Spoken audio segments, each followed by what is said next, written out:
Sumasakit daw po ang likod niya, Sir Marco. Ang mga salitang yon, malinaw at puno ng pag-aalala mula sa kabilang linya, ay tila isang matulis na karayom na tumusok sa perpektong bula ng tagumpay ni Marco. Nakatayo siya sa gitna ng isang marangyang boardroom, amoy ng mamahaling pabango at bagong salin na kape ang nangingibabaw sa hangin. Sa labas ng malawak na salaming bintana, tanaw niya ang buong syudad, isang konkretong gubat na unti-unti niyang inaangkin. Kanina lang, ang palakpakan ng mga board members ay musika sa kanyang pandinig. Ang pagpirma sa isang multi-million-dollar deal ay ang pinakamatamis na tagumpay. Para sa iyo ito, Luna, bulong niya sa sarili habang nakatingin sa larawan ng kanyang 6 na taong gulang na anak sa kanyang cellphone. Ngunit ngayon, ang lahat ng iyon ay biglang naglaho. Excuse me? Halos pabulong na tanong ni Marco. Tinitiyak na walang ibang makakarinig sa usapan. Ang likod po ni Luna, pag-uulit ni Giang Reyes, ang guro ng kanyang anak. Lagi po siyang nagrereklamo. At napapansin ko rin po nitong mga nakaraang linggo, hindi na po siya nakikipaglaro. Palagi lang po siyang nakaupo sa isang sulok at madali po siyang magulat. Para po siyang laging takot. Napakunot ang noo ni Marco. Takot? Ang anak niya? Ma'am Reyes, baka po pagod lang ang bata. O baka naman po sadyang mahiyain lang talaga ang anak ko. Sinubukan niyang gawing magaan ang kanyang boses, pero may bahid ng inis na hindi niya mapigilan. Kailan pa naging problema ang pagiging tahimik? Sir, naiintindihan ko po. Malumanay na sagot ng guro, ngunit may diin sa bawat salita. Pero iba po ito. Bilang guro, may pakiramdam po ako kung kailan may hindi tama. I just thought you should know. Pagkatapos ng tawag, ibinaba ni Marco ang telepono. Ang ngiti ng mga kasosyo niya ay tila hindi na niya makita. Ang mga pagbati ay naging ingay na lamang.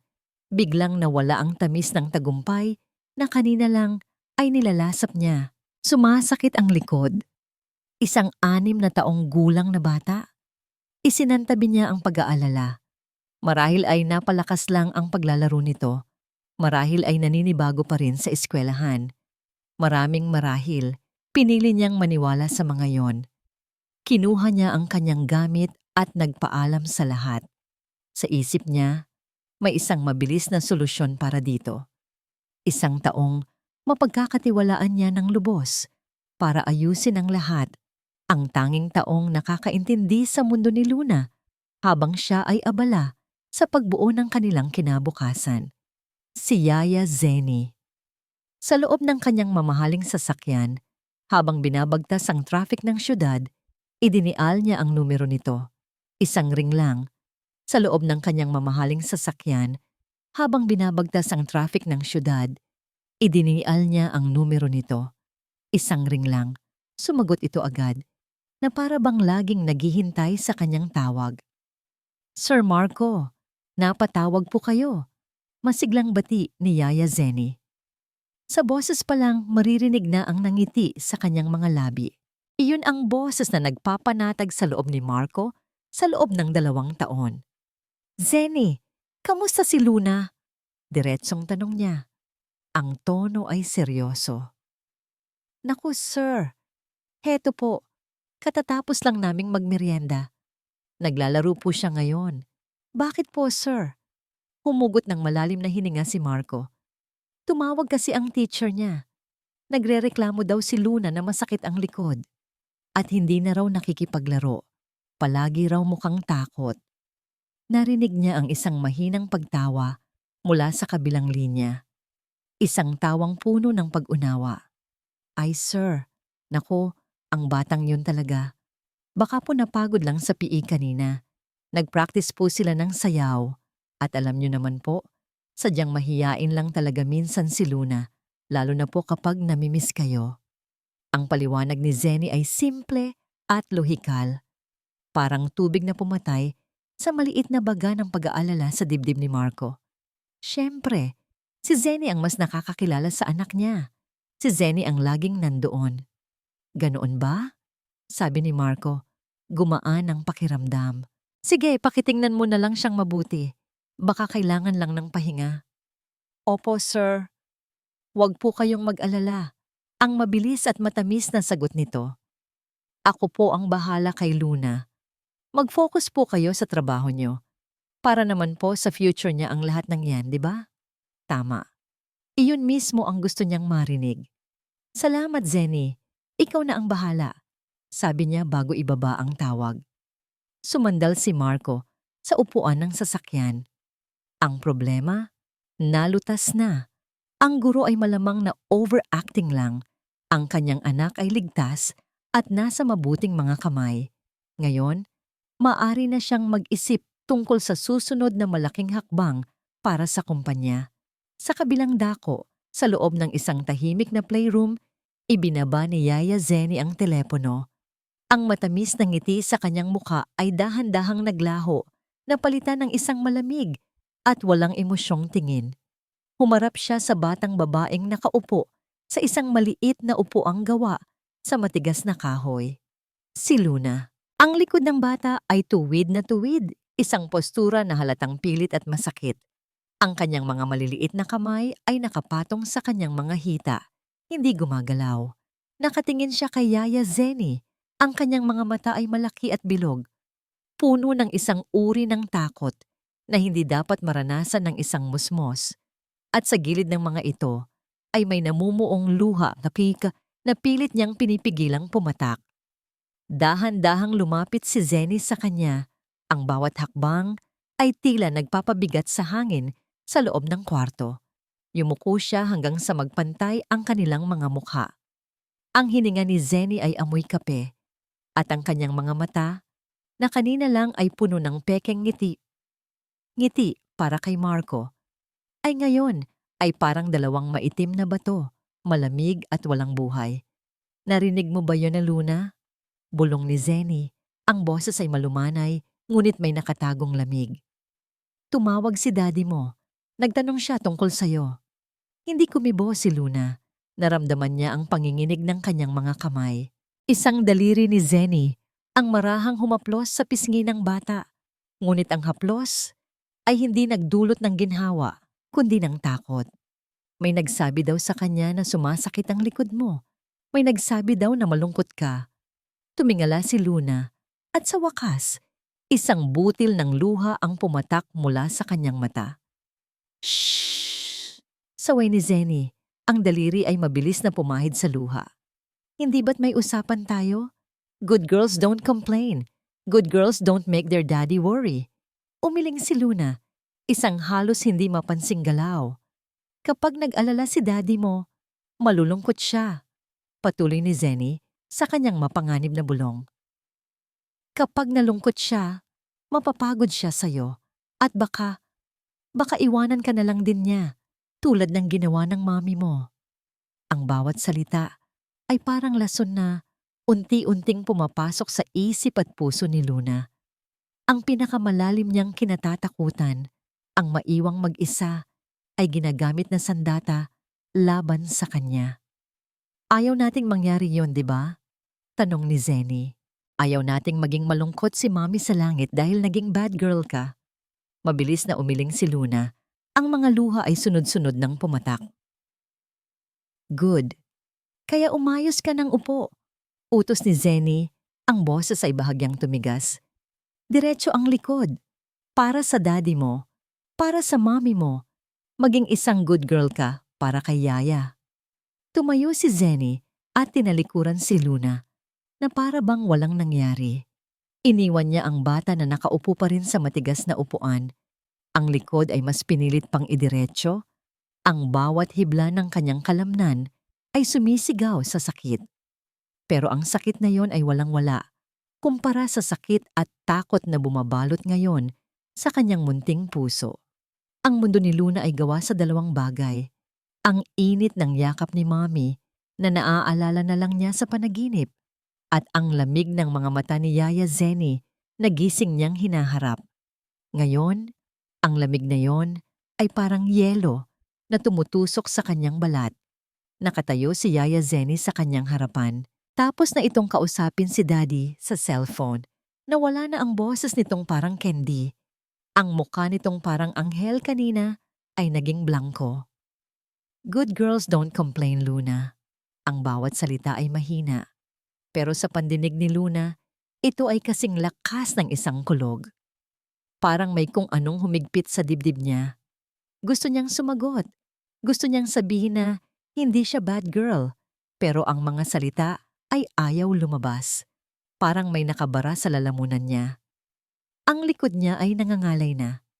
Parang may 1,000 langgam na sabay-sabay na kumakagat mula sa kanyang batok hanggang sa kanyang baywang. Gusto niyang umubo, gusto niyang gumalaw, pero natatakot siya. Naalala niya ang mga yakap ni Mommy. Ang mga yon ay malambot at mainit.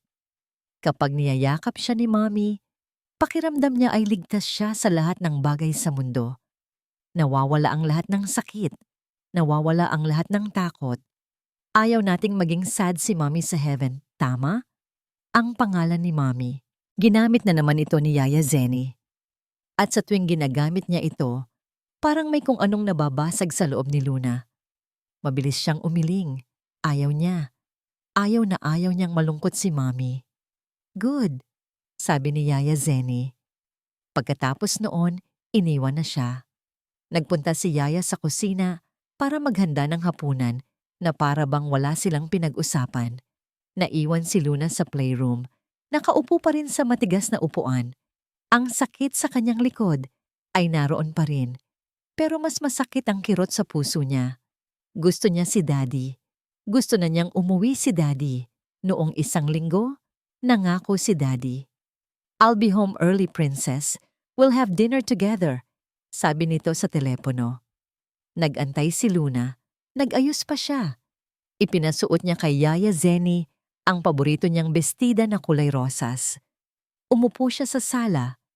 Yakap-yakap ang kanyang teddy bear. Nakatingin sa pinto.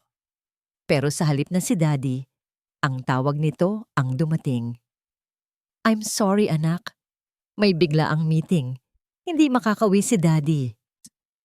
Hindi na niya narinig ang mga sumunod na sinabi nito. Ang tanging naintindihan niya ay ang pangakong napako. Uli. Maya-maya, bumalik si Yaya Zenny na may dalang 1 platong spaghetti at 1 basong orange juice. Inilapag niya ito sa maliit na mesa sa harap ni Luna. Kumain ka na, sabi nito. Ang boses ay bumalik na sa pagiging normal. Pagkatapos, may ibibigay ako sa'yo. Dahil sa gutom at takot, mabilis na kumain si Luna. Pagkatapos niyang ubusin ang pagkain, inabutan siya ni Yaya Zenny ng 1 maliit na chocolate bar. See? Kapag good girl ka, may premyo ka, sabi ni Zenny habang pinapanood siyang buksan ang balat ng tsokolate.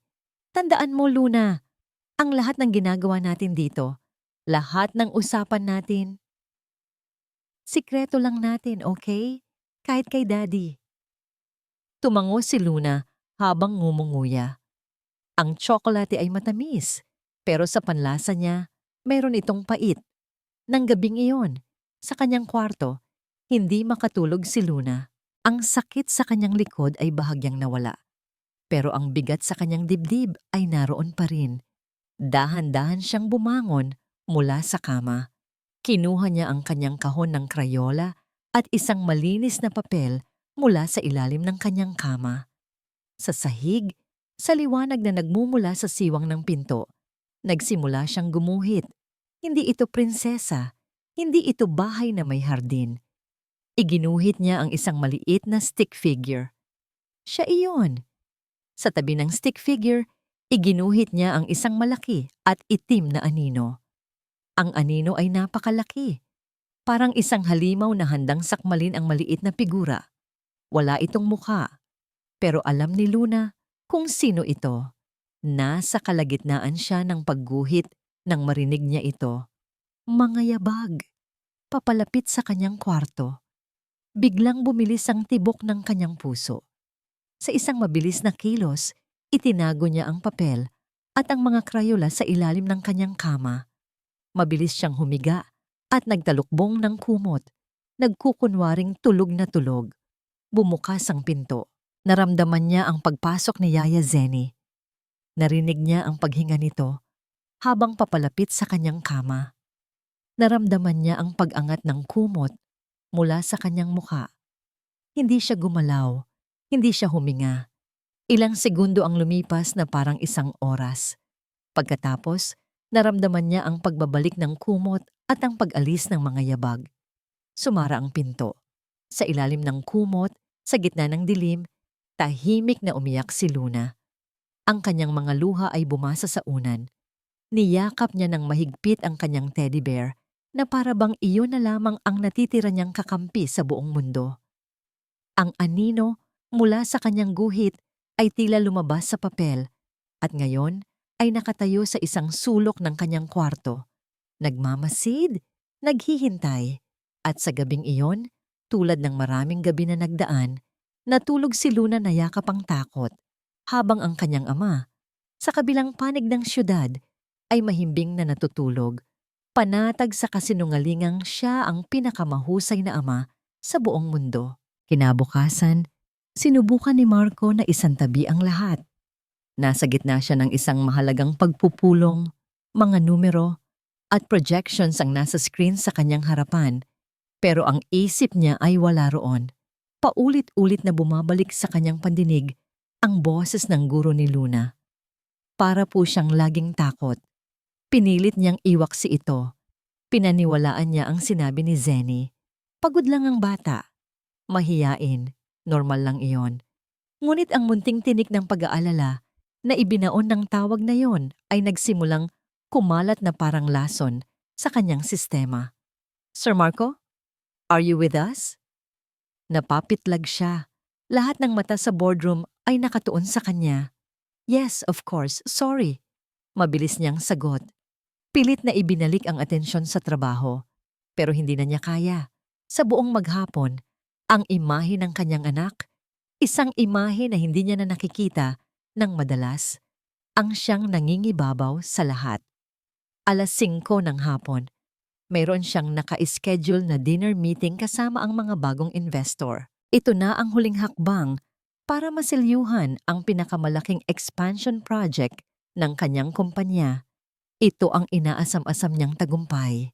Ngunit habang tinititigan niya ang kanyang schedule sa telepono, ang nakita niya ay hindi ang pangalan ng mga investor, kundi ang mukha ni Luna.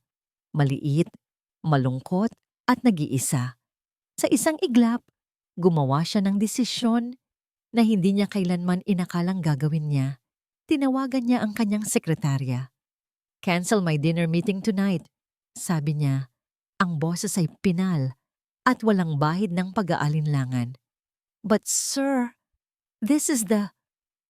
I know what it is, putol niya. Just cancel it. Tell them it's a family emergency. Ibinaba niya ang tawag bago pa man makasagot ang sekretarya. Kinuha niya ang susi ng kanyang sasakyan at mabilis na lumabas ng opisina. Iniwan ang mga nagtatakang tingin ng kanyang mga empleyado. Uuwi ako ng maaga, sabi niya sa sarili. Susurpresahin ko siya. Habang nagmamaneho pawi, isang ngiti ang sumilay sa kanyang labi. Inilarawan niya sa kanyang isip ang magiging reaksyon ni Luna. Ang pagtakbo nito, papalapit sa kanya. Ang pagyakap sa kanyang mga binti. Ang matamis na sigaw ng daddy. Bigla, ang lahat ng stress at pagod mula sa trabaho ay nawala. Ito pala ang kailangan niya, ang makasama ang kanyang anak. Nang pumarada siya sa tapat ng kanilang bahay, napansin niyang kakaiba ang katahimikan. Dahan-dahan siyang pumasok, tinitiyak na hindi makagawa ng ingay. Luna? Princess? Mahinang tawag niya, walang sagot. Sasalubungin na sana niya ang katahimikan nang biglang bumukas ang pinto ng playroom at lumabas si Yaya Zenny. Ang mukha nito ay nagpakita ng hindi maipintang gulat na mabilis na napalitan ng isang pilit na ngiti. Sir, ang aga niyo po. Naku, gulat naman po ako sa inyo, sabi nito. Ang boses ay mas matinis kaysa sa dati. Sinubukan nitong harangan ng daan patungo sa playroom. Sir, Tulog po si Luna. Napagod po sa paglalaro sa park kanina. Ngunit may mali. Ang pamumutla sa mukha ni Zenny, ang panginginig sa kamay nito, ang pag-iwas nito ng tingin na malakas. Isang malakas na kaba ang biglang kumalat sa buong sistema ni Marco. Hindi niya pinansin si Zenny. Dahan-dahan pero pinal niyang iginilid ang yaya at binuksan ng tuluyan ang pinto ng playroom. Ang sumalubong sa kanya ay isang tanawing halos ikahimatay niya. Nakahandusay sa sahig ang kanyang anak na si Luna. Maputla ang kanyang mukha at ang kanyang mga labi ay halos walang kulay. Nakapikit ang kanyang mga mata. Para siyang isang manika na nawalan ng buhay. Luna? Nabitawan niya ang kanyang briefcase. Ang tunog ng pagbagsak nito sa sahig ay umalingaw-ngaw sa nakabibinging katahimikan. Sa isang iglap, nawala ang CEO. Nawala ang matagumpay na negosyante. Ang natira ay isang ama na natataranta. Tumakbo siya palapit at lumuhod sa tabi ng kanyang anak. Luna, anak, gumising ka! Maranyang tinapik ang pisngi nito. Malamig ang kanyang balat. Anong nangyari? Sigaw niya kay Zenny na nakatulala pa rin sa may pinto. Ang mukha ay larawan ng purong takot. Hindi na niya hinintay ang sagot. Maingat ngunit mabilis niyang binuhat ang walang malay na anak. Ang gaan nito sa kanyang mga bisig ay parang karayom na tumusok sa kanyang puso. Itinulak niya si Zenny na tila na estatwa sa kanyang daraanan. Diyos ko, anong nangyari sa anak ko? Bulong niya sa sarili habang nagmamadaling lumabas ng bahay. Sa daan papuntang ospital, ang tanging naririnig ni Marco ay ang malakas na kabog ng kanyang dibdib at ang paulit-ulit na pagtawag niya sa pangalan ng anak na para bang ang boses niya ay may kapangyarihang gisingin ito. Sa unang pagkakataon, nakaramdam siya ng isang takot na higit pa sa anumang panganib sa negosyo na kanyang hinarap. Ang takot na ito ay personal. Ang takot na ito ay sumasakal sa kanya. Sa emergency room, ang bawat segundo ay parang isang oras. Sa wakas, pagkatapos ng tila walang katapusang paghihintay, lumabas ang isang doktor. Si Luna ay gising na, pero ang itsura ng doktor ay hindi nagbigay ng ginhawa kay Marco. Mr. Villanueva? Ako po, Doc. Kamusta ang anak ko? Okay na ba siya? Sunod-sunod niyang tanong. Huminga ng malalim ang doktor. Ang mukha ay seryoso. Sir, gising na po siya at stable na, pero hindi lang ito simpleng pagkahilo. Napahigpit ang hawak ni Marco sa kanyang sariling mga braso. May napansin kami sa physical examination niya. Patuloy ng doktor, ang mga mata ay nakatitig ng diretso sa kanya. We need to run some tests on her spine. Ang mga salitang scoliosis ay parang isang banyagang lengguwahe sa pandinig ni Marco. Isang bagay na nababasa lang niya sa mga medical journals o naririnig sa mga drama sa telebisyon. Hindi ito isang salitang dapat na iniuugnay sa kanyang maliit at masiglang anak. Nakatayo siya sa harap ng X-ray film na nakasabit sa isang light box. Ang imahe ng spine ni Luna, ang dapat sana ay tuwid na pundasyon ng kanyang munting katawan, ay may isang maliit, ngunit malinaw na kurba. Isang baluktot na linya.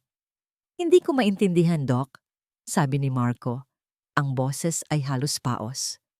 Paano? Hindi naman ito namamana sa pamilya namin. Tumingin sa kanya ang doktor. Ang mga mata ay puno ng propesyonal na simpatya. Sir, in most cases for young children, if it's not congenital, it can be caused by external factors. Minsan, dahil ito sa prolonged improper posture, pag-upo ng matagal sa isang posisyon na hindi tama, paulit-ulit. Paulit-ulit. Ang salitang yon ay tumatak sa isip ni Marco. Parang isang alarmang biglang tumunog ng napakalakas. Ang biyahe pauwi mula sa ospital ay ang pinakatahimik at pinakamabigat na biyaheng naranasan ni Marco. Si Luna ay tulog sa likod, pagod dahil sa mga pagsusuri. Si Yaya Zenny, na sumunod sa ospital, ay tahimik na nakaupo sa passenger seat, ang mga kamay ay magkapatong sa kanyang kandungan. Pagdating sa bahay, matapos ihatid si Luna sa kanyang silid, hinarap ni Marco si Zenny sa sala. Ang hangin ay mabigat sa tensyon. "Ipaliwanag mo sa akin, Zenny." Simula ni Marco, ang boses ay kalmado, ngunit may bigat na parang bakal. Sabi ng doktor, ang kondisyon ni Luna ay dahil sa paulit-ulit na pag-upo ng mali. Ikaw ang kasama niya buong araw. Anong nangyayari sa bahay na ito kapag wala ako? Sa isang iglap, ang mukha ni Yaya Zenny ay nabalot ng gulat at sakit. Pagkatapos, parang isang gripo na biglang bumukas, nagsimulang mamasa ang kanyang mga mata. "Sir," nagsimula siyang humikbi. "Patawarin niyo po ako, sir. Kasalanan ko po." Napapakunot ang noon ni Marco. Hindi ito ang inaasahan niyang reaksyon. "Anong kasalanan mo? Magsalita ka." Biglang lumuhod si Zenny sa sahig. Ang mga hikbi ay naging malakas na iyak. "Sir, kasi po, nahulog po si Luna sa slide sa park. Mga ilang linggo na po ang nakakaraan." Natigilan si Marco. "Nahulog? Bakit hindi mo sinabi sa akin?" "Kasi po, sir, nagmakaawa po siya sa akin." Hagulgol ni Zenny. Sabi niya, "Yaya, huwag mong sabihin kay Daddy.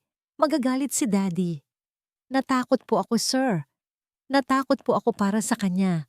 At natakot po ako para sa sarili ko. Alam ko pong kasalanan ko. Dapat sinabi ko po sa inyo agad. Patawarin niyo po ako, sir." Ang kwento ay perpekto. Ang mga luha ay kapanipaniwala. At ang bawat salita ay direktang tumama sa pinakamalaking kahinaan ni Marco. Ang kanyang pagkakasala. Ang katotohanang mas katakutan pa ng anak niya ang kanyang galit kaysa sa sakit na nararamdaman nito. Humina ang mga balikat ni Marco. Ang galit ay napalitan ng pagkalito at matinding bigat sa dibdib. Lumapit siya sa umiiyak na Yaya at tinulungan itong tumayo. "Tumayo ka dyan, Zenny," sabi niya. Ang boses ay pagod na. Maya-maya, sinubukan niyang kausapin si Luna. Dahan-dahan siyang pumasok sa kwarto nito. Gising na ang bata. Nakaupo sa kama, yakap ang kanyang teddy bear. Si Yaya Zenny ay nakatayo sa may pintuan, nagmamasid. "Anak," malumanay na sabi ni Marco. "Totoo ba? Nahulog ka raw sa park?" Hindi sumagot si Luna. Ibinaling niya ang kanyang tingin sa sahig. Ang kanyang mga maliliit na balikat ay bahagyang nanginig. Para kay Marco, ang katahimikang yon ay isang pag-amin, isang kumpirmasyon ng kwento ni Zenny. Ang anak niya ay takot sa kanya. Napakabigat na katotohanan. Kinagabihan, hindi makatulog si Marco. Paulit-ulit siyang naglalakad sa kanyang silid. Ang mga salita ng doktor, ang iyak ni Zenny, at ang katahimikan ni Luna ay naglalaban-laban sa kanyang isip. May kung anong hindi tama. Isang piraso ng puzzle na hindi bumabagay, pero hindi niya matukoy kung ano. Napahinto siya sa harap ng isang larawan sa kanyang bedside table. Ang larawan nila ng kanyang yumaong asawa, si Lara, noong masaya pa sila. Tila bumalik sa kanyang alaala ang isa sa mga huling pag-uusap nila bago ito tuluyang kinuha ng sakit. "Marco, huwag mong hayaang agawin ka ng trabaho mo kay Luna. Kailangan ka niya, hindi ang pera mo." Napapikit siya ng mariin. Ang mga salitang yon ay parang multo na bumabalik para usigin siya. "Patawad, Lara," bulong niya sa hangin. "Nabigo yata ako." Sa sandaling iyon, isang ideya ang nabuo sa kanyang isip. Isang ideya na dala ng desperasyon at ng lumalaking hinala. Kailangan niya ng mga mata sa loob ng sarili niyang pamamahay. Kailangan niyang malaman ang totoo. Kinuha niya ang kanyang cellphone at nagsimulang mag-search. Kinabukasan, tatawag siya para magpakabit ng mga security camera sa buong bahay. Sasabihin niya kay Zenny na para ito sa karagdagang seguridad. Ngunit sa kanyang puso, alam niya ang tunay na dahilan. Gusto niyang makita kung ano talaga ang mga aninong gumagalaw sa kanyang pamamahay kapag siya ay nakatalikod. Kinabukasan, habang hinihintay ang pagdating ng mga magkakabit ng kamera, nagpasya si Marco na magtrabaho mula sa bahay. Isang desisyon na ikinagulat ni Yaya Zenny. "Sir, dito po kayo magtatrabaho?" tanong nito. Hindi maitago ang kaba sa boses. "Oo, Zenny, para mabantayan ko si Luna." Simpleng sagot ni Marco. Ang mga mata ay nakatutok sa kanyang laptop, pero ang buong atensyon ay nasa paligid. Ang buong araw ay naging isang kakaibang pag-aaral para kay Marco. Nakita niya ang isang bahagi ng kanyang sariling pamamahay na hindi pa niya nakikita dati. Sa unang tingin, lahat ay perpekto. Si Zenny ay ang larawan ng isang perpektong yaya. Malamig siya kay Luna. Hinahainan niya ito ng masasarap na pagkain. Nagbabasa siya ng mga kwento para dito. Ngunit sa ilalim ng perpektong pagganap na yon, may mga maliliit na bagay na nakakuha ng pansin ni Marco. Napansin niya ang paraan ng pag-igting ng mga balikat ni Luna sa tuwing lalapit si Zenny mula sa likuran. Napansin niya kung paanong hindi tumitingin ng diretso si Luna sa mata ng kanyang yaya. Napansin niya ang biglaang pagtahimik ni Luna sa tuwing papasok si Zenny sa isang kwarto kung saan sila naglalaro. Ang mga ito ay maliliit na detalye, mga bagay na madaling palampasin kung hindi mo hinahanap. Pero para kay Marco, na ngayon ay isang ama na may misyon, ang mga ito ay parang malalaking pulang bandila na iwinawagayway sa kanyang harapan. Hapon na nang magkaroon siya ng pagkakataon, may tinanggap na tawag si Zenny at kinailangang lumabas sa hardin para sagutin ito. Naiwan si Marco kasama si Luna sa playroom. "Anak, gusto mo bang mag-drawing tayo?" Alok niya. Kinuha ang isang kahon ng Crayola. Umiling lang si Luna. Ang mga mata ay nakatuon sa sahig. Hindi sumuko si Marco. "Ako na lang ang magda-drawing. Sabihin mo sa akin kung ano ang gusto mo." Katahimikan. Bumuntong hininga si Marco. Umupo siya sa sahig at nagsimulang mag-drawing ng isang bahay, isang araw, at mga bulaklak. Mga masasayang bagay. Habang abala siya, napansin niya ang isang bagay sa ilalim ng kama ni Luna. Isang piraso ng papel na nakalukot. Dahil sa kuryosidad, inabot niya ito. Binuklat niya ang papel at ang nakita niya ay nagpatigil sa kanyang paghinga.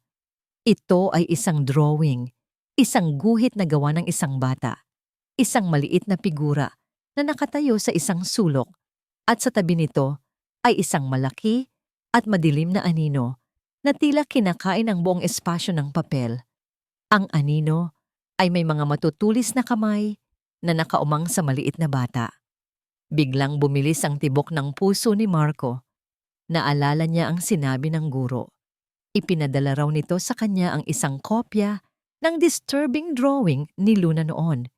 Pero malamang ay natabunan lang ito sa daan-daang email na natatanggap niya araw-araw. Ito na marahil iyon. "Anak, sino ito?" Malumanay niyang tanong. Ipinakita kay Luna ang drawing. Biglang nanlaki ang mga mata ni Luna. Sa isang mabilis na kilos, inagaw niya ang papel mula sa kamay ni Marco. Niyakap niya ito nang mahigpit sa kanyang dibdib na para bang isa itong mahalagang sikreto na hindi dapat mabunyag. Pagkatapos, tumakbo siya at nagtago sa likod ng isang malaking teddy bear. Ang mga maliliit niyang balikat ay nanginginig. Sa sandaling iyon, mas lalong luminaw ang lahat para kay Marco. Ang problema ay hindi isang simpleng pagkahulog sa park. Ang problema ay hindi ang pagiging mahiyain. Ang problema ay nasa loob ng bahay na ito. Ang anino sa drawing ni Luna ay hindi isang halimaw mula sa kanyang imahinasyon. Ito ay isang taong totoo. Bago pa man makapagsalita muli si Marco, pumasok na si Zenny sa playroom. "Sir, pasensya na po. Tumawag po kasi ang anak ko." Natigilan ito nang makita ang tensyon sa hangin. "May problema po ba?" Itinago ni Marco ang galit at pagdududa na kumukulo sa kanyang loob. Ngumiti siya ng pilit. "Wala naman, Zenny. Naglalaro lang kami. Ngunit habang sinasabi niya iyon, ang kanyang mga mata ay hindi nakatingin kay Zenny. Nakatingin ito sa kanyang anak na nagtatago, nanginginig sa takot. Sa sandaling iyon, naramdaman ni Marco ang isang malamig na takot na gumapang sa kanyang likuran. Gaano na katagal nangyayari ito? Gaano kalalim ang takot na ibinaon sa puso ng kanyang anak? Biglang nag-vibrate ang kanyang cellphone. Isang text message. "Sir, tapos na po ang installation. The cameras are now active." Tumingin si Marco sa cellphone. Pagkatapos ay kay Zenny na nag-aayos ng mga laruan. At sa wakas, kay Luna na nakatago pa rin. Binuksan niya ang camera application sa kanyang telepono. Ang puso niya ay kumakarera. Oras na para makita ang katotohanan. Oras na para makita kung ano ang itsura ng anino kapag wala itong kamalay-malay na may nanonood. Ang mga sumunod na oras ay ang pinakamahabang oras sa buhay ni Marco. Nakalock siya sa kanyang home office. Ang mga mata ay nakatutok sa screen ng kanyang laptop kung saan sabay-sabay na ipinapakita ang live feed mula sa 4 na kamerang nakatago sa iba't ibang bahagi ng bahay. Ang playroom, ang sala, ang dining area, ang garden. Ang inaasahan niyang makita ay isang halimaw, isang sigaw, isang tulak, isang kahit anong pisikal na pananakit na magpapatunay sa kanyang hinala. Pero wala. Ang nakikita niya ay kabaliktaran. Si Yaya Zenny ay perpekto. Pinapanood niya itong magbasa ng kwento para kay Luna. Ang boses ay malambing at puno ng buhay. Pinapanood niya itong subuan si Luna ng hapunan. Maingat at matiyaga. Pinapanood niya itong tulungan si Luna na magsuot ng pajamas na may ngiti sa labi. Nagsimulang mag-alinlangan si Marco. Baka mali ako. Baka praning lang ako. Baka epekto lang ito ng stress at guilt. Napasabunot siya sa sariling buhok. Halos isara na niya ang laptop sa sobrang frustrasyon. Pakiramdam niya ay nababaliw na siya. Sinisiraan niya ang isang taong inosente. Bumagsak ang kanyang tingin sa sahig. At doon, sa ilalim ng kanyang mesa, nakikita niya ang isang lumang kahon. Ito ang kahon ng mga gamit ni Luna na dapat sana ay itatapon na. Mga laruang sira, mga librong punit. Ibubuhos na sana niya ang laman nito sa basurahan ng isang bagay ang nakakuha ng kanyang pansin. Isang luma at medyo marumi ng teddy bear. Ito ang paborito ni Luna dati. Ito ang unang regalong ibinigay niya dito nung ito ay sanggol pa. Naalala niya, may feature itong voice recorder. Isang beses, ni-record niya ang kanyang boses na nagsasabing, "I love you, princess," para may marinig ang anak kapag wala siya. Dahil sa isang biglaang bugso ng damdamin, kinuha niya ang oso. Hinanap niya ang maliit na play button na nakatago sa ilalim ng balahibo nito. Pinindot niya ito, umaasang marinig ang sarili niyang boses mula sa nakaraan. Isang paalala ng mas simpleng mga panahon, ngunit ang boses na lumabas mula sa maliit na speaker ng laruan ay hindi ang kanyang boses. Ito ay boses ni Yaya Zenny, malamig, walang emosyon at puno ng lason.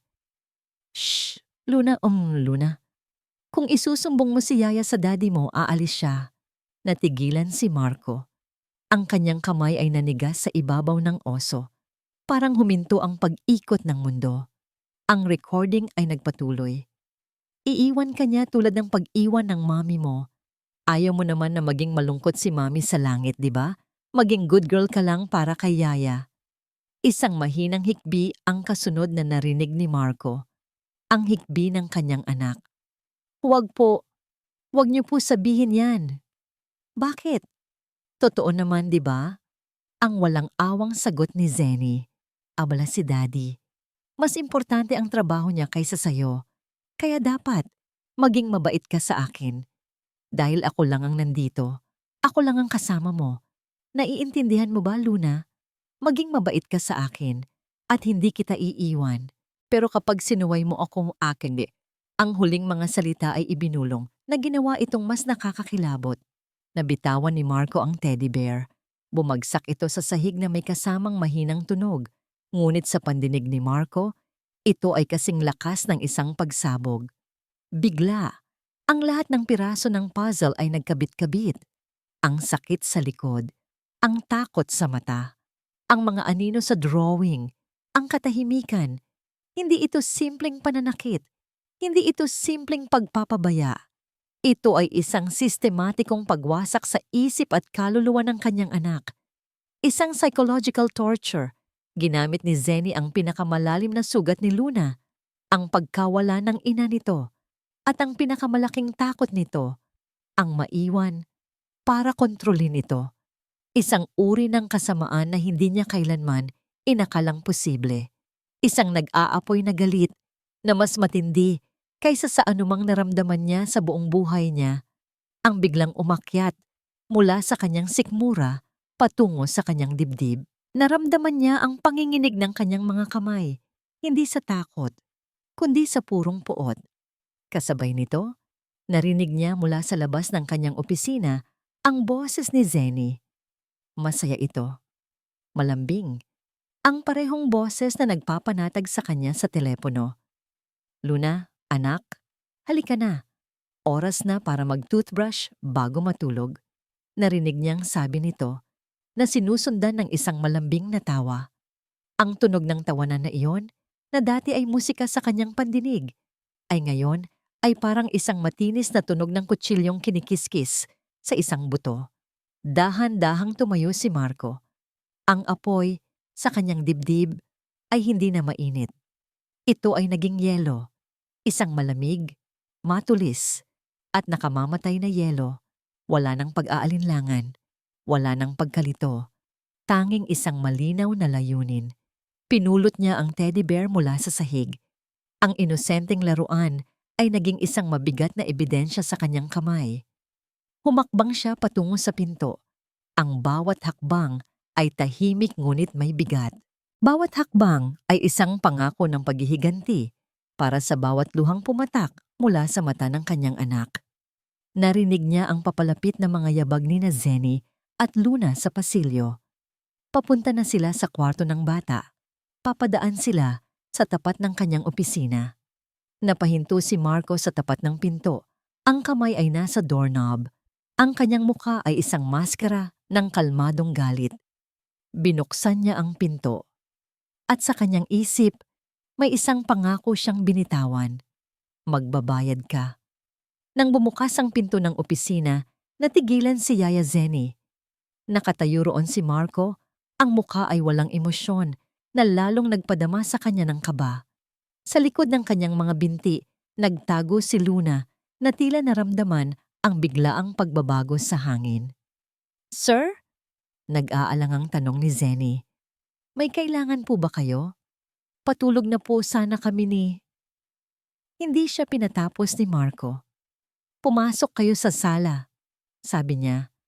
Ang boses ay kalmado, ngunit may bigat na hindi pa naririnig ni Zenny dati. Hindi ito pakiusap, isa itong utos. Naguguluhan man, sumunod si Zenny. Binuhat niya si Luna na ayaw bumitaw sa kanya. Sa sala, pinaupo ni Marco si Zenny sa isang sofa, habang siya naman ay nanatiling nakatayo sa harap nito, na parang isang hukom na handa ng magbaba ng sentensya. Zenny, may gusto akong iparinig sa'yo, sabi ni Marco. Dahan-dahan, itinaas niya ang kamay na kanina pa niyang itinago sa kanyang likuran. Hawak niya ang lumang teddy bear. Nang makita ito ni Zenny, isang bahid ng pagkalito ang dumaan sa kanyang mukha. Ngunit nang makita niya ang itsura ni Marco, ang pagkalito ay napalitan ng isang dahan-dahang gumagapang na takot. Hindi nagsalita si Marco.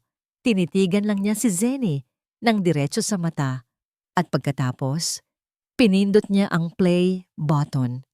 Ang katahimikan ng gabi ay binasag ng isang pamilyar na boses.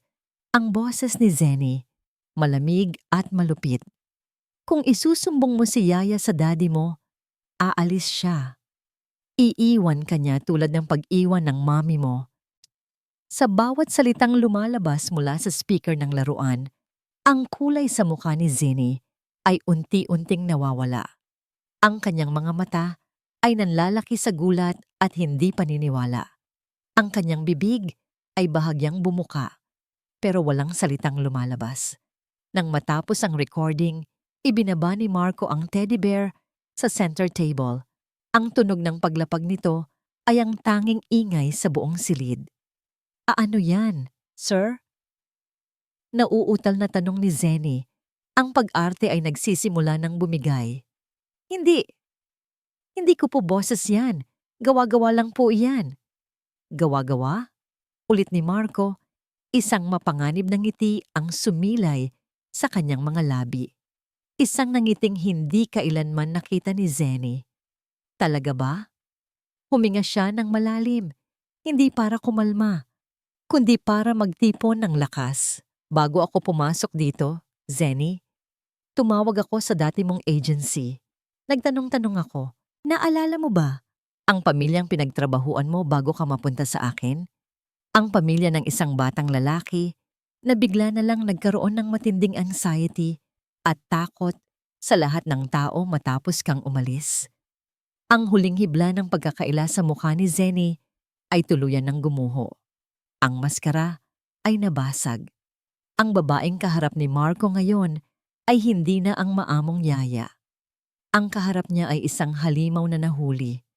Nawala ang kanyang pag-iyak. Nawala ang kanyang pagkukunwari. Ang pumalit dito ay isang malamig na galit. So nalaman mo na, sabi niya. Ang boses ay tuyo at puno ng pait. Ano ngayon? Sasaktan mo ako? Ipakukulong mo ako? Hindi ko dudumihan ang mga kamay ko sa'yo, sagot ni Marco. Ang boses ay nanatiling yelo. Pero sisiguraduhin kong hindi ka na makakatapak pa sa loob ng pamamahay ko at sisiguraduhin kong hindi mo na kailanman malalapitan pa ang anak ko. Lumapit siya sa isang drawer, kumuha ng isang sobreng makapal at inihagis ito sa lamesa sa harap ni Zenny. Ang sobre ay tumalsik at kumalat ang ilang piraso ng pera. Iyan ang huling sahod mo. Sapat na yan para makalayo ka sa lugar na ito. Kunin mo ang mga gamit mo. May 10 minuto ka para lisanin ang bahay na ito. Pagkatapos ng 10 minuto, tatawag ako sa pulis. Nakatitig lang si Zenny sa pera. Pagkatapos ay kay Marco. Isang mapaklang tawa ang kumawala sa kanya. Akala mo ba pera lang ang habol ko? Ang sarap ng buhay niyo Habang kami, naghihirap. Ang anak mo, nasa kanya na ang lahat. Pero wala siyang kwentang ama na laging wala. Iyon ang parusa niya. At iyon ang kasiyahan ko. Sa sandaling iyon, ang natitirang kontrol ni Marco ay halos bumigay. Ngunit nakita niya si Luna mula sa gilid ng kanyang mga mata. Ang anak niya ay nakayakap pa rin sa sofa, nanginginig, nakatakip ang mga tainga. Huminga siya ng malalim. Labas, sabi niya. Ang boses ay mahina, ngunit pinal. Umalis ka na. Ngayon din. Tumayo si Zenny. Kinuha niya ang sobre at ang mga nakakalat na pera. Sa huling pagkakataon, tiningnan niya si Marco. Ang mga mata ay puno ng purong pagkasuklam. Pagkatapos ay tiningnan niya si Luna at isang maliit na ngisi ang sumilay sa kanyang mga labi. Isang huling ganti. Mabilis siyang naglakad palabas ng sala at umakyat sa kanyang kwarto. Sinundan siya ng tingin ni Marco hanggang sa mawala ito. Pagkatapos ng ilang minuto, narinig niya ang pagbaba nito, ang tunog ng maliit na maletang hinihila. Narinig niya ang pagbukas at pagsara ng pinto sa harap. At pagkatapos, katahimikan. Nawala na ang halimaw. Dahan-dahang lumapit si Marco sa kanyang anak. Lumuhod siya sa harap nito. Inaasahan niya ang isang yakap. Inaasahan niya ang mga luha ng ginhawa. Inaasahan niya ang kahit anong senyales na okay na ang lahat. Ngunit hindi yon ang nakuha niya. Dahan-dahang inalis ni Luna ang takip sa kanyang mga tainga. Tumingala siya at tumingin sa kanyang ama. Ang mga mata nito ay hindi nagpakita ng ginhawa. Ang mga mata nito ay puno pa rin ng takot. Mas matinding takot kaysa dati. Dahan-dahan itong umatras palayo sa kanyang nakalahad na mga kamay. At pagkatapos, sa isang paraan na dumurog sa puso ni Marco, nang higit pa sa anumang kasinungalingan ni Zenny, nagsimula itong umiyak. Isang iyak na walang tunog, tanging mga luha na bumabagsak mula sa mga matang puno ng sakit at pagkalito. Inalis ni Marco ang halimaw, ngunit ang anino nito ay nanatili. Mas madilim, mas mabigat, at mas nakakatakot. Ang mga sumunod na araw ay isang uri ng impyerno na hindi pa nararanasan ni Marco. Ang malaki at marangya nilang bahay ay naging isang malamig at tahimik na puntod. Ang katahimikan ay nakabibingi, mas masahol pa kaysa sa mga pekeng tawa ni Zenny. Si Luna ay tumigil ng magsalita. Hindi isang salita, hindi isang ungol. Wala. Naging anino siya sa sarili niyang bahay. Gumagalaw mula sa isang kwarto patungo sa isa pa ng walang ingay. Tumatangging kumain, nakatitig lang sa kawalan. Ang tanging bagay na buhay sa kanya ay ang takot sa kanyang mga mata sa tuwing lalapit si Marco. Tinanggal ni Marco ang panganib, pero sa mata ng kanyang anak, siya ang naging bagong panganib. Siguro, para kay Luna, inalis niya ang tanging taong laging nandyan, kahit pa ito ang nananakit sa kanya. Siguro, sa isip ng isang 6 na taong gulang, ang pag-alis ni Zenny ay ang katuparan ng pinakamalaking banta nito, na kapag nalaman ng ama niya, iiwanan siya.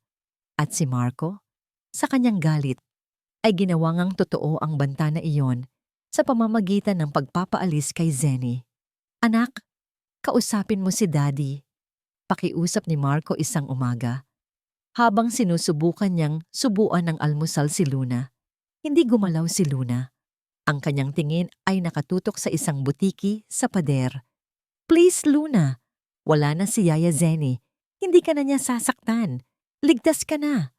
Sabi ni Marco, ang boses ay nagmamakaawa.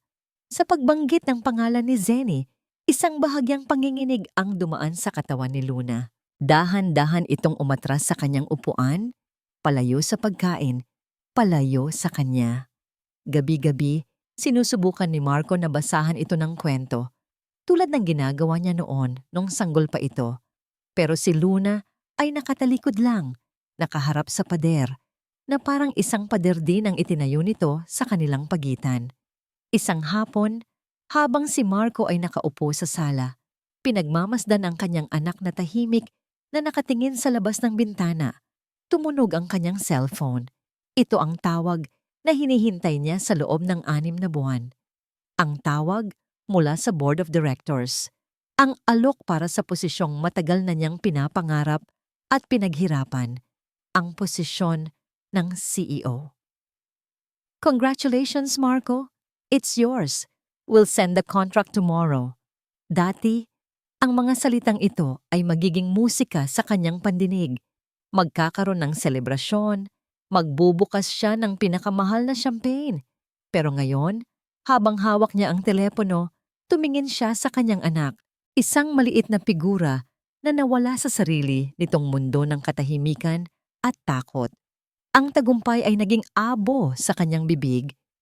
Thank you, sabi niya sa kabilang linya. Ang boses ay walang sigla. I'll think about it. Ibinaba niya ang tawag bago pa man makasagot ang kausap.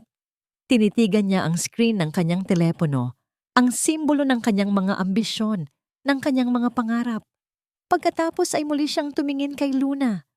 Ang pangarap ba niya ay nagkakahalaga ng kaluluwa ng kanyang anak? Sa sandaling iyon, naramdaman ni Marco ang bigat ng kanyang kabiguan. Hindi bilang isang negosyante, kundi bilang isang ama. Ang lahat ng kanyang pinaghirapan, lahat ng gabing hindi niya pag-uwi, lahat ng pangakong napako, lahat ng yon ay para sa wala. Nagtayo siya ng isang palasyo, ngunit ang prinsesa sa loob nito ay unti-unting namamatay. Kinagabihan, pagkatapos niyang ihatid si Luna sa kama, isang Luna na hindi man lang lumingon sa kanya. Pumasok si Marco sa sarili niyang kwarto. Ang kadiliman ay tila mas mabigat. Ang katahimikan ay tila mas malakas. Umupo siya sa gilid ng kama, ang parehong kama kung saan natulog ang kanyang asawa bago ito pumanaw. Tumingin siya sa larawan ni Lara sa kanyang bedside table. Sa wakas, ang pader na itinayo niya sa paligid ng kanyang puso ay gumuho. Ang sakit ng pagkawala ni Lara, ang sakit ng pagiging isang bigong ama, ang sakit ng pagkakita sa kalagayan ni Luna. Lahat ng yon ay bumuhos, walang tunog. Tanging mga luha na sunod-sunod na pumatak sa kanyang mga kamay. Niyukon niya ang kanyang ulo. Ang malapad niyang balikat ay nanginig sa bigat ng lahat. Sa gitna ng dilim at katahimikan ng kanyang perpektong bahay, ibinulong niya sa hangin ang mga salitang matagal na niyang itinatago. Lara, patawarin mo ako. Bigo ako. Naramdaman niya na nasa pinakamababang punto na siya ng kanyang buhay, na wala na ang lahat. Ang kanyang asawa, ang tiwala ng kanyang anak, ang kahulugan ng kanyang tagumpay. Ngunit sa gitna ng kadilimang iyon, sa gitna ng pag-amin sa kanyang kabiguan, isang maliit na kislap ng liwanag ang lumitaw. Ang pag-amin na hindi niya kaya ito ng mag-isa. Ang pag-amin na kailangan niya ng tulong, hindi para sa kanyang negosyo, hindi para sa kanyang karera, kundi para sa kanyang anak at para sa kanyang sarili. Ang opisina ni Dr. Alcaraz, isang kilalang child psychologist, ay hindi tulad ng inaasahan ni Marco. Wala itong malamig at klinikal na itsura. Sa halip, ito ay puno ng kulay. Mga maliliwanag na unan sa sahig, mga libro na may makukulay na pabalat, at isang estante na puno ng mga laruan. Ito ay isang lugar na idinisenyo para maging santuwaryo. Ngunit para kay Marco, ito ay parang isang silid ng paglilitis. Si Luna ay nakaupo sa isang sulok, yakap ang isang malaking unan na hugis bituin. Ang tingin ay nasa kawalan. Si Marco naman ay nakaupo sa isang maliit na upuan sa tapat ng doktor. Pakiramdam niya ay siya ang pinakamaliit na tao sa buong mundo. Mr. Villanueva, malumanay na simula ni Dr. Alcaraz, pisikal na wala na si Zenny. Ngunit ang anino niya ay nasa loob pa rin ni Luna. Bumaon ito ng malalim. Tumangulang si Marco, hindi makapagsalita. Ang kalaban niyo po ngayon, sir, ay hindi si Zenny. Ang kalaban niyo ay ang alaala niya at ang takot na iniwan niya. Paliwanag ng doktor. Binasag niya ang tiwala ng anak niyo. At ang tanging paraan para mabuo itong muli ay hindi sa pamamagitan ng mga salita o mga regalo. Ito ay sa pamamagitan ng isang bagay na matagal niyo nang hindi na ibibigay sa kanya. Ang inyong oras at ang inyong walang patid na presensya. Bawat salita ng doktor ay parang isang sampal sa mukha ni Marco. Isang masakit na katotohanan na hindi na niya maaaring takasan. Gagawin ko po ang lahat, Doc. Lahat, sabi ni Marco. Ang boses ay basag. Hindi po ito parang gamot na ipapainom niyo lang, babala ng doktor. Ito ay isang mahabang proseso. Kailangan po niyang maramdaman na ligtas siya. At sa ngayon, ang kahulugan ng kaligtasan para sa kanya ay kayo. Kailangan niyang makita na kahit anong mangyari, hindi kayo aalis. Pag-alis nila sa klinika, may isang malinaw na desisyon na nabuo sa isip ni Marco. Isang desisyon na babago sa lahat. Sa loob ng kanyang sasakyan, habang si Luna ay tahimik na nakatingin sa labas ng bintana, kinuha ni Marco ang kanyang telepono. Ngunit hindi ang kanyang sekretarya ang tinawagan niya. Tinawagan niya ang chairman of the board. Frank, sabi niya nang sagutin nito ang tawag. I'm taking an indefinite leave of absence, effective immediately. Isang mahabang katahimikan ang sumunod mula sa kabilang linya. Marco, are you insane? The CEO position is… Ano? Putol ni Marco. But my daughter needs me more. Ibinaba niya ang tawag. Sa unang pagkakataon sa loob ng maraming taon, naramdaman niyang nakahinga siya ng maluwag. Ang bigat ng kanyang ambisyon ay nawala. Napalitan ng isang bagong bigat. ang bigat ng kanyang responsibilidad bilang isang ama. At ang bigat na ito, sa sorpresa niya, ay mas gumaan sa pakiramdam. Nagsimula ang kanilang unang hakbang sa gabing iyon. Walang pilitan, walang tanong. Umupo lang si Marco sa sahig ng kwarto ni Luna habang ito ay naglalaro ng tahimik. Hindi siya nagsalita, hindi siya gumalaw. Hinayaan lang niya ang anak niya na masanay sa kanyang presensya. Isang presensyang hindi nagbabanta, hindi nagmamadali. Isang presensyang nagsasabing, nandito lang ako. 1 oras, 2 oras. Kinagabihan, sa halip ng mga business reports, ang binasa ni Marco ay mga libro mo tungkol sa childhood trauma, tungkol sa kung paano muling buuin ang nasirang tiwala. Nag-aral siya na parang isang estudyante, mas pursigido pa kaysa noong tinatayo niya ang kanyang kumpanya. Lumipas ang 1 linggo ng ganito.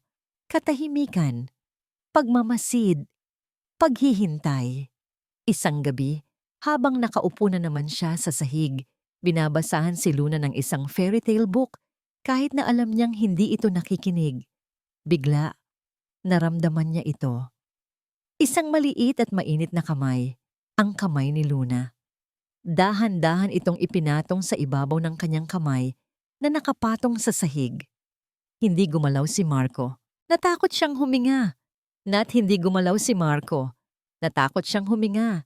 Natakot siyang baka kapag gumalaw siya, biglang bawiin ni Luna ang kamay nito at mawala ang sandaling iyon magpakailanman.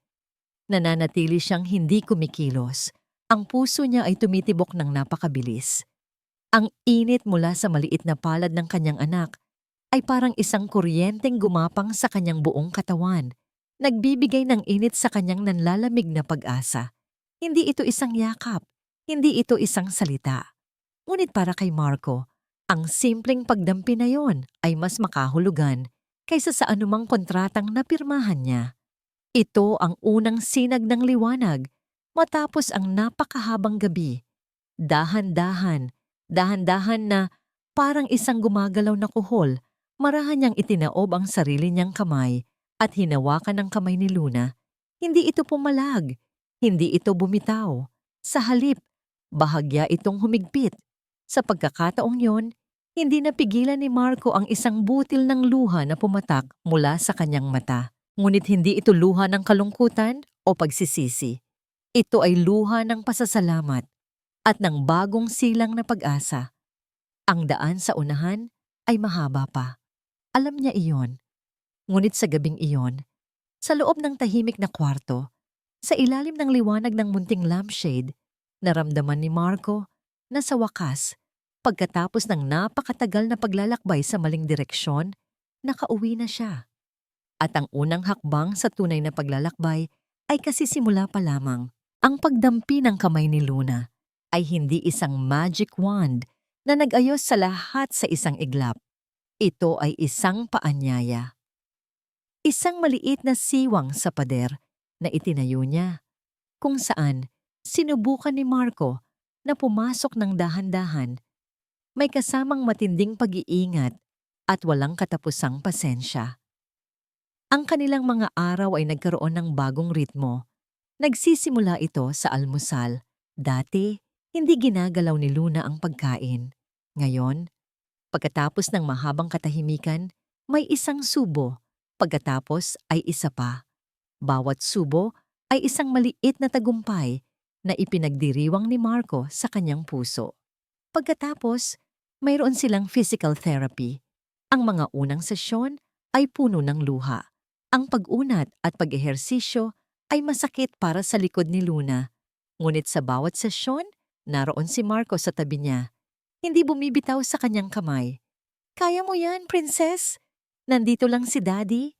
Paulit-ulit niyang bulong. Naging mantra niya iyon. Isang pangakong hindi na niya muling sisirain. Iba po talaga kapag nandyan ang tatay. Sabi minsan ng therapist kay Marco na may ngiti sa labi. Ang mga salitang yon ay mas mahalaga pa kaysa sa anumang papuri na natanggap niya sa kanyang buong karera. Nagsimula ring mag-aral magluto si Marco.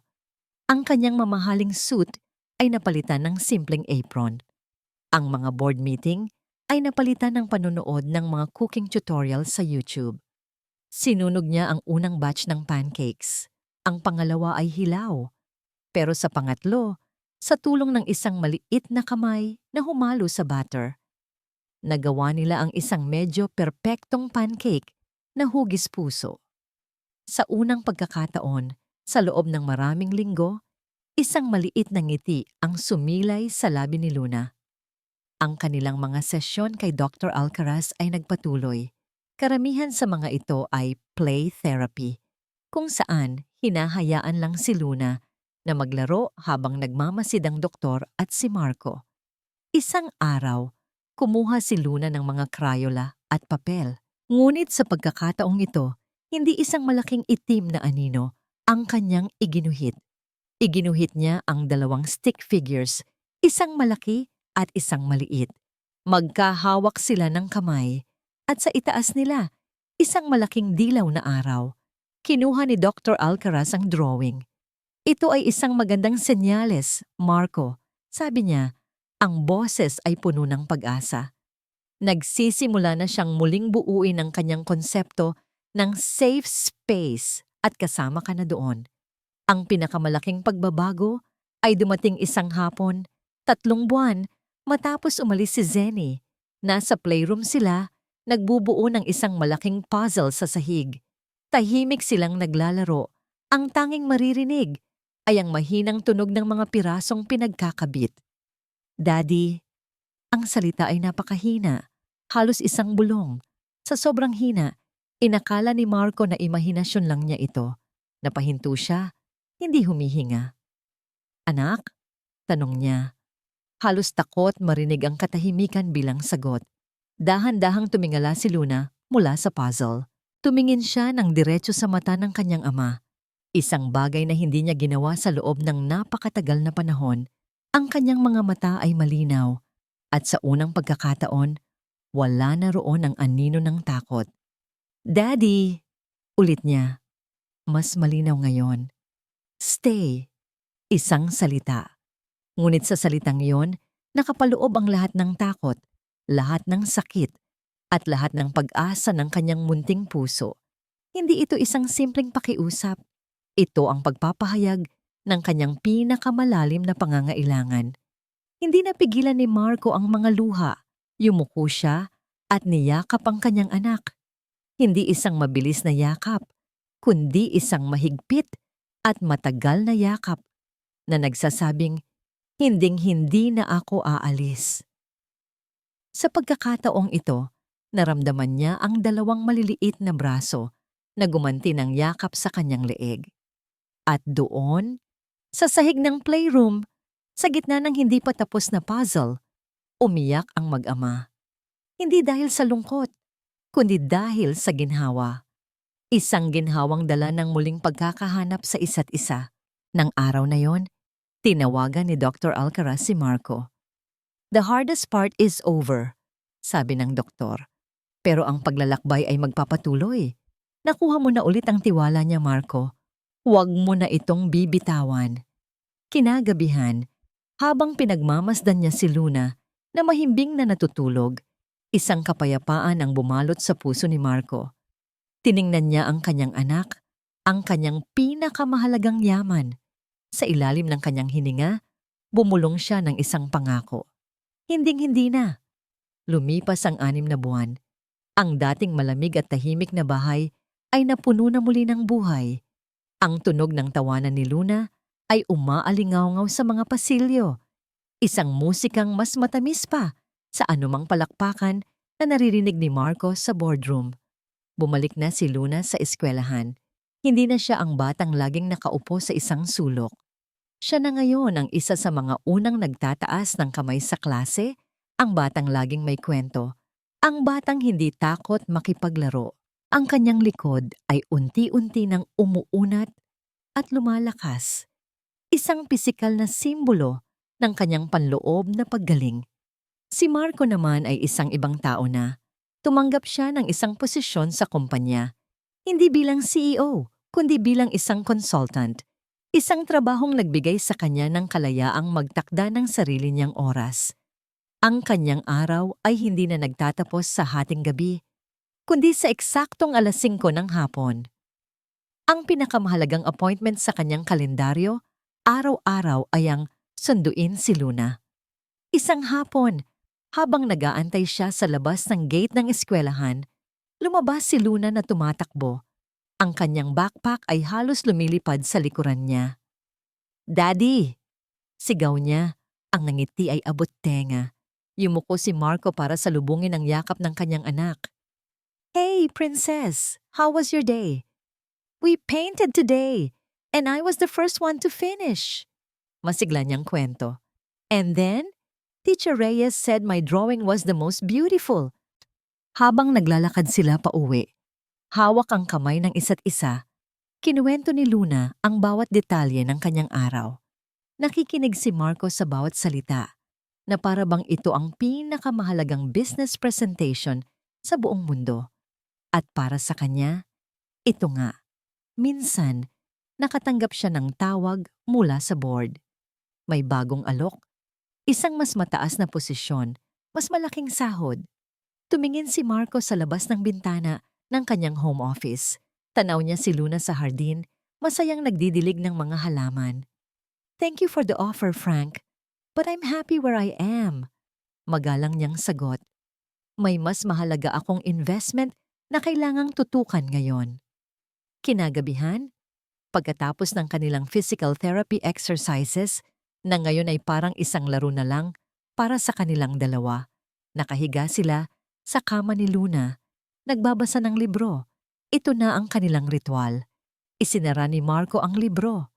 "The end," sabi niya. Hindi pa inaantok si Luna. Tumingala ito sa kanya. Ang mga mata ay seryoso. "Daddy?" "Yes, princess? Mahal mo ba ako?" Ang tanong ay simple at direkta. Ngunit para kay Marco, ito ang pinakamahalagang tanong na natanggap niya sa buong buhay niya. Ngumiti siya. Isang ngiting nagmumula sa tanpuso. Hinila niya si Luna palapit at niyakap ito ng mahigpit. Hinalikan niya ito sa noo. "Higit pa sa buhay ko, anak," bulong niya, "ang bawat salita ay puno ng katotohanan. Higit pa sa lahat." Naramdaman niya ang pagganti ng yakap ni Luna, isang yakap na puno ng tiwala at pagmamahal. Habang magkayakap sila, sa ilalim ng mainit na liwanag ng lampshade, alam ni Marco na natagpuan na niya ito. Hindi sa tuktok ng isang corporate ladder, hindi sa milyon-milyong dolyar na kontrata, kundi dito mismo, sa yakap ng kanyang anak. Ang tunay na tagumpay.